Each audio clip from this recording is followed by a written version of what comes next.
Bismillahirrahmanirrahim. Assalamu alaikum respected students. This is your teacher Izhar Mahmood and we learn Pakistan study in this class. So as you know, in our earlier classes we have defined and we have learned regarding the social justice and equality in the ideology of Pakistan, chapter number 1. Today we are at page number 4. The point is 5th, Islamic democracy, the last one paragraph. Please take your pencil and underline the word and terminologies which you don't understand. So today is the word Islamic democracy. What is democracy and what is Islamic democracy? ہم democracy کے متعلق پڑھیں گے چونکہ اس سے پہلے class میں میں نے آپ کو بتایا تھا کہ سوشل جسٹس اینڈ ایکویلٹی میں ہم ڈیٹیل سے جائیں گے اور اس کا مطلب یہ تھا، ڈیٹیل سے جانے کا مطلب یہ تھا کیونکہ پاکستان میں 97% آبادی جو ہے وہ مسلم ہے، مسلمان ہے اور باقی 3% میں اقلیت ہیں. اب اقلیت کی بھی میں نے ڈیفینیشن کی ہے، اگلے کلاسز میں انشاءاللہ آپ کو یاد ہوگا. اب ہر کلاس میں ہم بار بار ایک ہی چیز کی ڈیفینیشن کرتے جائیں گے تو پھر ظاہر ہے وقت ادھر ہی ختم ہوگا، چونکہ آپ کا بھی وقت بہت قیمتی ہے اور بھی کام ہونے کو ہوتے ہیں. تو Islamic democracy, come to the topic. Urdu میں اس کو جمہوریت کہتے ہیں. اب جمہوریت کیا چیز ہے؟ تو جمہوریت ایک طرز حکومت ہے جسے آسان الفاظ میں عوام کی حکومت کہا جا سکتا ہے. جسے آسان الفاظ میں عوام کی حکومت کہا جا سکتا ہے، یعنی عوام کی حکومت. اچھا، اب حکومت عوام کی ہوگی تو دوسری حکومت کس کی ہوگی؟ یا پھر امریت ہوگی. تو امریت کیا چیز ہے؟ امریت ایک شخص جو زور زبردستی آ کر حکومت کرنے لگ جائے اس کو امریت کہتے ہیں. اس میں عوام کا وہ نہیں ہوتا، رائے مرضی شامل نہیں ہوتی. تو امریت کے برخلاف اس طرز حکمرانی میں تمام فیصلے عوامی نمائندے کرتے ہیں. اب جمہوریت کی 2 قسمیں ہیں. یہ 2 بڑی قسمیں ہیں، ویسے تو بہت زیادہ ہیں مگر 2 اہم جو قسمیں ہیں وہ بلا واسطہ جمہوریت اور بالواسطہ جمہوریت ہے. اب بلا واسطہ جمہوریت میں قوم کی مرضی کا اظہار براہ راست افراد کے رائے سے ہوتا ہے. یعنی اگر کسی علاقے کا جو ہے محدود ہو، کوئی علاقہ محدود ہو اور ان کے لوگ بآسانی ایک جگہ پر یکجا ہو کے اس کا فیصلہ لیا جائے کسی شخص کے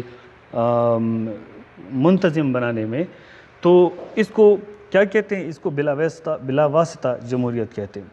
اور یہ قدیم یونانی شہروں میں ہوا کرتے تھے.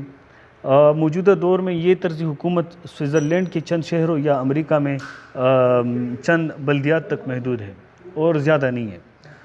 اچھا، اب اسلامک ڈیموکریسی کیا ہے؟ تو جمہوریت کا لفظ جو ہے یہ در حقیقت کیا ہے؟ یہ انگریزی زبان کا لفظ ڈیموکریسی سے نکلا ہے اور انگریزی میں یہ لفظ یونانی زبان سے منتقل ہو کر آیا ہے. یونانی میں ڈیمو عوام کو کہتے ہیں اور کریسی حاکمیت یعنی حکومت کو کہتے ہیں. تو چلیے پڑھتے ہیں اسلامک ڈیموکریسی کیا ہے، اس کے متعلق پڑھیں گے. ریڈنگ ہے page number 4. An Islamic state is founded on democratic principle, but the concept of Islamic democracy is different from that of Western democracy. اب اسلامی ڈیموکریسی ویسٹرن ڈیموکریسی سے جدا ہے، وہ ویلیوز میں جدا ہے، چیز وہی ہے مگر یہاں پر شورا یعنی وہ عوامی نمائندے جو عوام منتخب کر کے لے آتے ہیں اور اسلامک پوائنٹ آف ویو سے ان کا انتخاب کیا گیا ہوتا ہے، تو وہ اسلامک ڈیموکریسی کا نفاذ کرتے ہیں. جبکہ ویسٹرن ویلیوز ہم سے جدا ہے. ویسٹرن ویلیوز میں ابھی ہم نہیں جا سکتے، وقت ملے گا تو انشاءاللہ ہم آگے بھی جائیں گے اور ویسٹرن ویلیوز اینڈ ڈیموکریسی پہ ہم بات کریں گے. Page number 4 last paragraph, 2nd number line آخری ورڈ ہے. According to the principle of Islamic democracy only capable, truthful, pious, faithful, and Almighty Allah fearing people have the right of public representation. The rights of minorities are also guaranteed in it.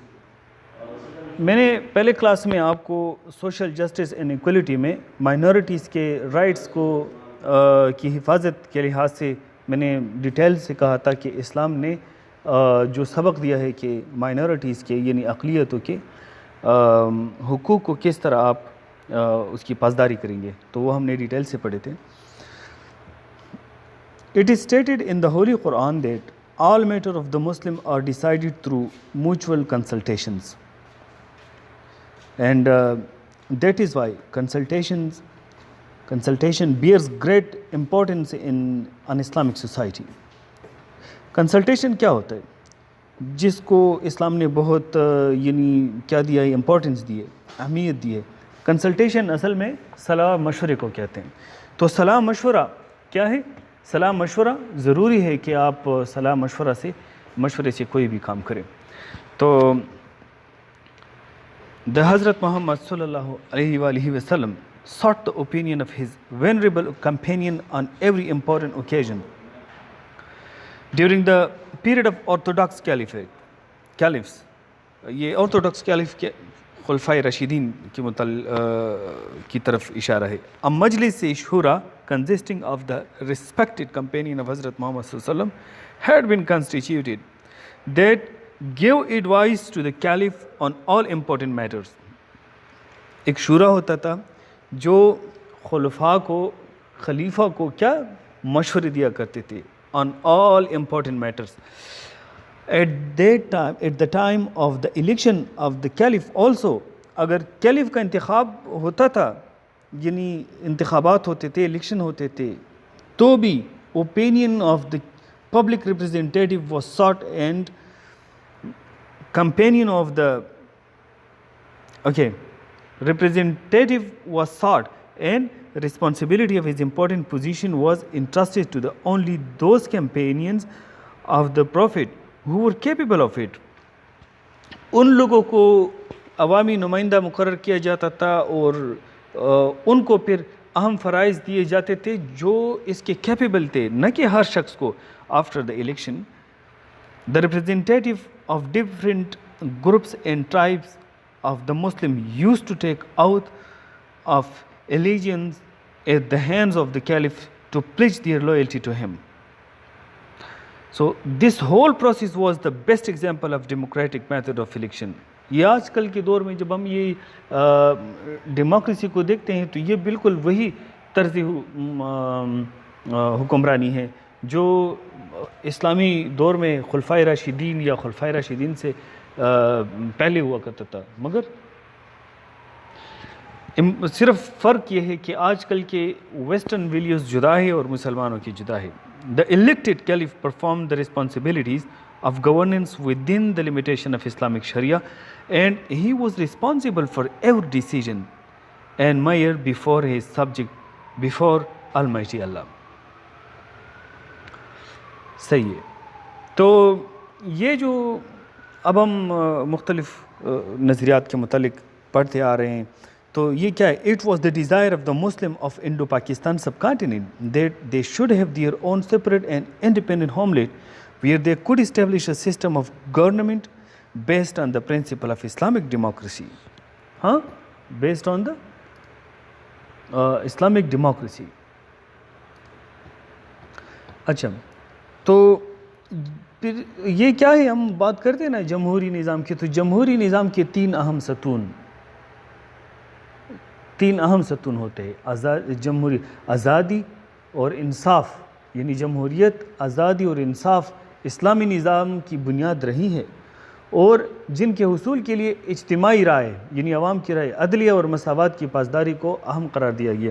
تو یہ جمہوری نظام کہلاتا ہے. As a result of this struggle, Pakistan came into existence wherein public representatives are bound to exercise their executive authority within the limits prescribed for them by Almighty Allah.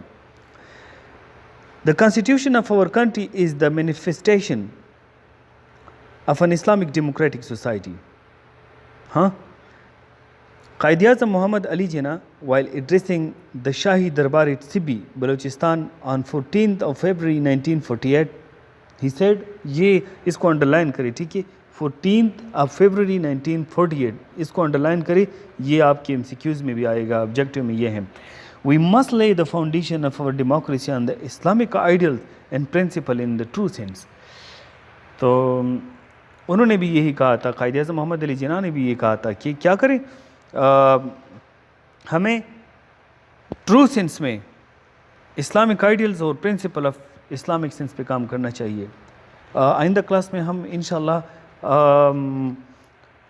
Equal rights of minorities پڑھیں گے, اگرچہ ہم اس کو detail سے ذکر کر چکے ہیں social justice and equality lesson میں, چاہے پیج نمبر 4 پر, مگر یہ اسپیسیفکلی خاص طور پر ایکول رائٹس آف مائنورٹیز کے متعلق ہے, تو یہ ایک بڑا اسپیشل کلاس ہوگا انشاءاللہ, یہ ہم آئندہ کلاس میں پڑھیں گے. اپنا بہت خیال رکھیے گا.